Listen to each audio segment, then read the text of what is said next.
Je pense que lui, il savait que la faillite s'en venait, mais c'est ça, j'ai pas été mise au courant. Donc, juste pour faire un point là-dessus, pour les gens qui nous écoutent, effectivement, souvent, les banques aujourd'hui ont une protection. Donc, ils vont demander à leurs clients qui achètent une maison ou est-ce que c'est une nouvelle construction que, écoutez, on va prendre 15% du montant de financement, puis on va le tenir pour 35 jours. On va le mettre de côté ici, là. On va attendre le 35 jours au cas que quelqu'un se pointerait puis mettrait une hypothèque légale sur la propriété. Puis si il y a une hypothèque légale, ben on a 15%, mettons, disons que le projet coûtait, je sais pas, 300 000, mais on a 45 000 ici qui va servir à payer exactement qu'est-ce qui s'est passé. Les banques offrent ça. C'est l'assurance titre, c'est ça? Non. Non, OK. Ça, c'est quelque chose d'autre, mais OK, on va se parlait. lancer dans l'assurance OK. titre. Donc, ça, c'est quelque chose que les banques offrent. Par contre, naturellement, pour un contracteur, ça les dérange. Pourquoi ça les dérange? C'est que moi, j'ai pas mon argent tout de suite. J'ai juste 85% de mon argent et je dois attendre 35 jours pour aller chercher mon autre 15%. Donc, c'est important pour les gens qui achètent du neuf. Puis même, il y a un immense contracteur qui a fait faillite cette année qui a affecté beaucoup de gens. On va pas le nommer, là, mais ici, pas loin de Montréal, la rive nord de Montréal. C'est que oui, vous avez l'option que la banque retienne un 15%. Et après 35 jours, quand tout est réglé, la banque va le remettre au contracteur. Puis tout est beau, ça vous protège.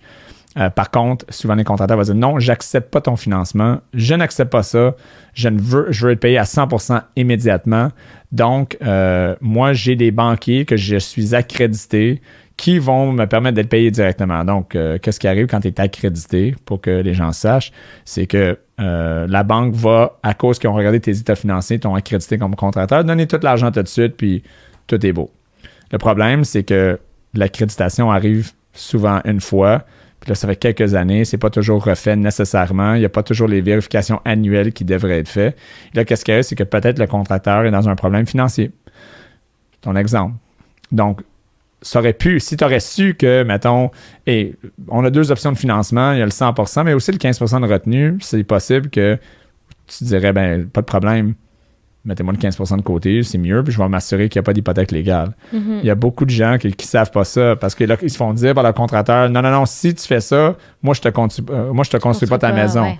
Mais incroyable, mais attends, puis là, les gens sont comme, la banque n'est pas correcte, ils vont dire des choses comme ça, le contracteur m'a dit que la banque n'est pas correcte, il devrait me payer tout de suite, bla, bla, bla. Puis finalement, en réalité, c'est que la banque agit dans l'intérêt du client. Ouais. J'ai des conversations comme ça souvent avec des clients, puis les clients me regardent comme, ouais. Puis, effectivement, ton histoire, c'est une histoire qui arrive, je dirais pas couramment, mais assez couramment. Mais de ce que j'ai compris dans mon dossier, c'est que la banque donne l'argent au notaire et le notaire, par la suite, donne l'argent au contracteur. Effectivement, c'est le notaire qui retient les fonds. Parce que c'est ça, c'est en partie comme ça que ça s'est réglé. J'ai eu à payer une somme, finalement, pour l'hypothèque légale. Mais on est revenu contre le notaire qui, lui, m'a dédommagé une certaine somme parce qu'il n'a pas agi dans mes intérêts. Il n'a pas retenu l'argent assez longtemps pour éviter qu'il manque l'argent à la fin.